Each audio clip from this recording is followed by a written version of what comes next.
என்னை வாழ வைத்துக் கொண்டிருக்கிற யூடியூப் நேயர்களுக்கு என்னுடைய நன்றியும் வணக்கம். என்னுடைய உறவுகளே,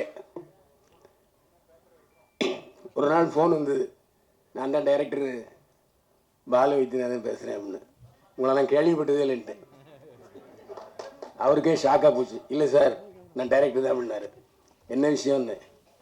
இல்லை, நீங்கள் ஒரு கேரக்டர் பண்ணணுன்னாரு. நான் யூடியூப்பில் பேசிகிட்டு இருக்கேன், உங்களுக்கு தெரியுமா அப்படின்னு. தெரியும் அப்படின்னாரு. தெரிஞ்சுதான் கூப்பிட்ருக்கேன்னாரு. அதே மாதிரி இவர்கிட்ட ஒரு நல்ல பழக்கம் என்னென்னா, இந்த டயலாக் என்னங்கிறத முதல்ல வாட்ஸ்அப்பில் அனுப்பி விட்டுருவார். அதே மாதிரி சமீபத்தில் 2 டிவி சீரியல் நடித்தேன், அவங்களும் அனுப்பி விட்டுருந்தாங்க. இதனால ஒருத்தருக்கு வேலை போயிடுது. அசோசியேட் டைரக்டர் வந்து டயலாக் சொல்லிவிட்டு போகிறல, அவருக்கு வேலையெல்லாம் போயிடும். அந்த டயலாக்கை அவர் என்ன எழுதியிருக்காரோ அப்படியே நான் சொன்னேன். ஆனால் அப்போவே சென்சார் கட்டு வரணும்னு எனக்கு தெரியும். நான் அவர்கிட்ட சொல்லலை. ஏன்னா எல்லாம் நடந்த விஷயங்களே அவர் வசனமாக்கியிருந்தார். அதனால் இது இந்த மந்திரியை குறிக்கும், இது இந்த மந்திரியை குறிக்கும் அப்படிங்கிறது தெரிஞ்சு போச்சு. அது மட்டும் இல்லை, அவர் போஸ்டரில் மிகப்பெரிய பொய்யை சொல்லியிருக்காரு. யாரும் இந்த படத்தினுடைய போஸ்டரை பற்றி பேசவே இல்லை. ஏன்னா ஒருத்தர் பாரதிய போஸ்டர் போட்டிருந்தாரு, கீழே நாங்கள் அரசியல் பேசவில்லை இன்னும் போட்டிருந்தாரு. முழுக்க முழுக்க அது அரசியல் பேசுகிற படம். ஏன் அப்படி ஒரு கருத்துன்னு எனக்கு புரியலை. ஏன் நாங்கள் அரசியல் பேசுகிறோம் போடுங்களேன். எதுக்குன்னா, நீங்கள் அவ்வளோ துணிச்சலா நாட்டில் உள்ள நடப்புகள், அது ஆளுங்கட்சியாக இருந்தாலும் எதிர்கட்சியாக இருந்தாலும் சரி, மாநில அரசாக இருந்தாலும் சரி, மத்திய அரசாக இருந்தாலும் சரி தாக்குறீங்க.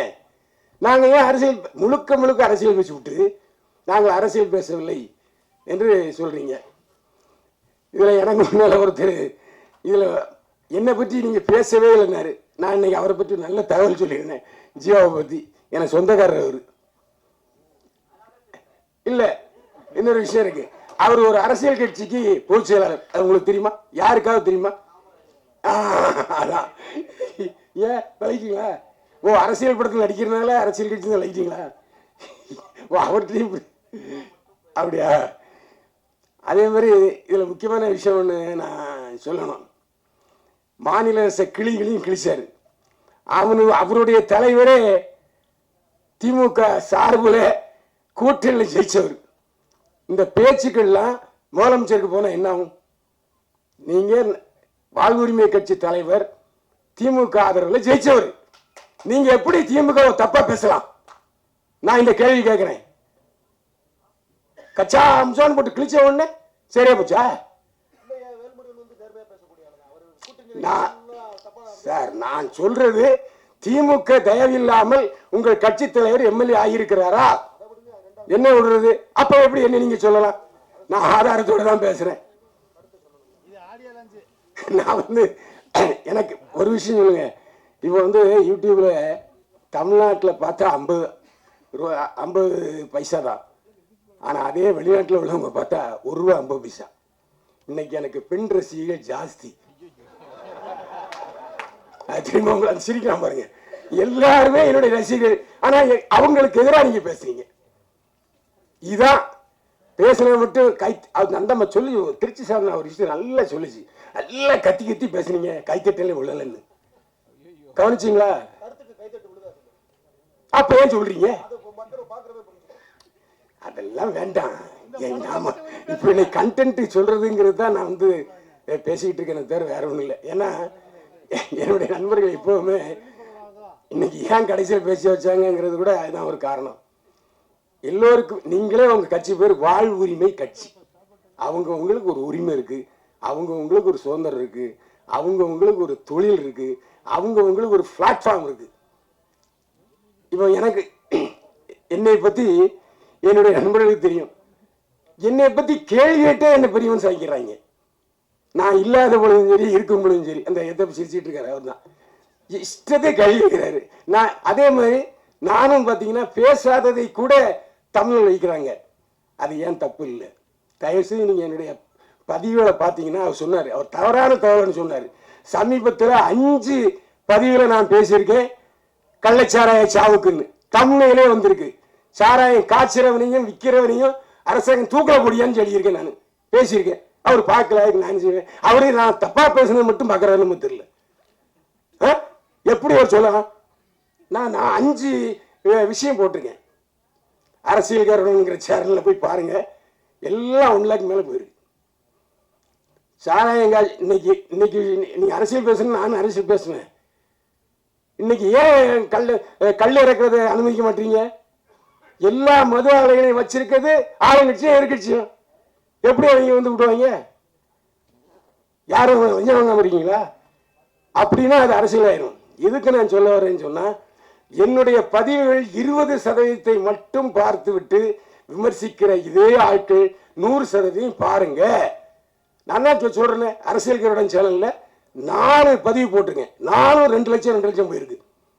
எல்லாமே அரசை விமர்சித்து தான், ஆளுங்கட்சி மட்டுமல்ல எதிர்கட்சியும் சேர்த்து விமர்சிச்சிருக்கிறேன்.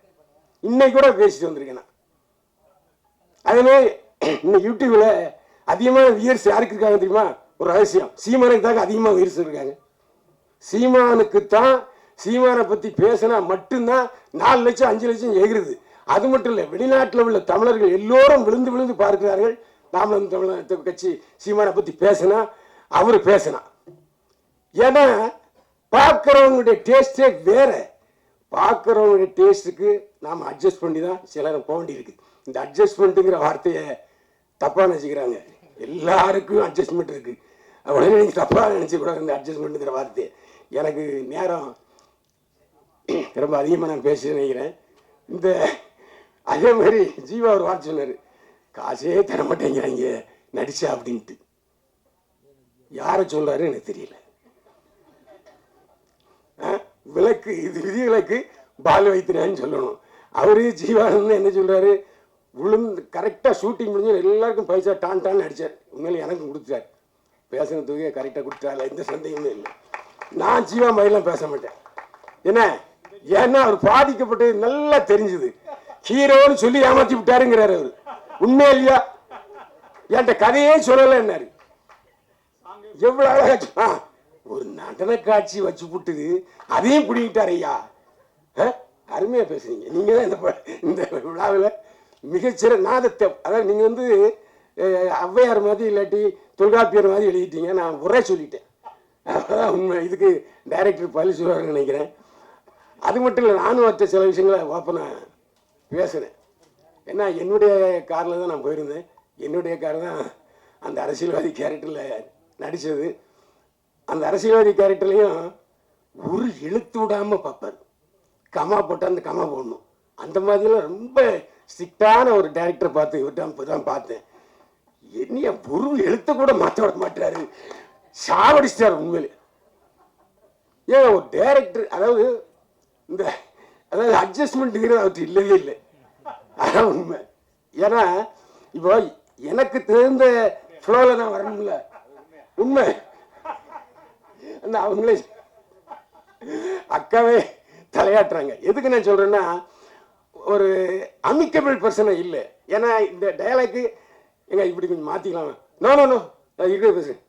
ஆகா, நானும் ஜீவா வந்து எல்லாரும் ஜீவா என்னை சமாதானப்படுத்துவார். அண்ணே கொஞ்சம் அமைதியாருங்கண்ணே, அண்ணே கொஞ்சம் அமைதியாருங்கண்ணே, இப்படிதான் அவரு சொல்லுவார். எனக்கு அதனால அந்த ஒரு நாள் ஷூட்டிங் நடந்துச்சு. அந்த ஒரு நாள் ஷூட்டிங்லேயே நிறைய அசிஸ்டன்ட் டைரக்டர்ஸை பார்த்தேன். ஒரே ஒருத்தர் மட்டும் நான் வந்து அது ஜீவராஜன் சார் தான் நினைக்கிறேன். அவர் தான் என்கிட்ட சொன்னார். அவர் தான் பாவம் வயசான ஆளுமே தெரிஞ்சுது. அவரும் சொன்னார், சார் டைரக்டர் என்ன சொல்கிறாரோ அதை கேட்டுங்க சுத்தம்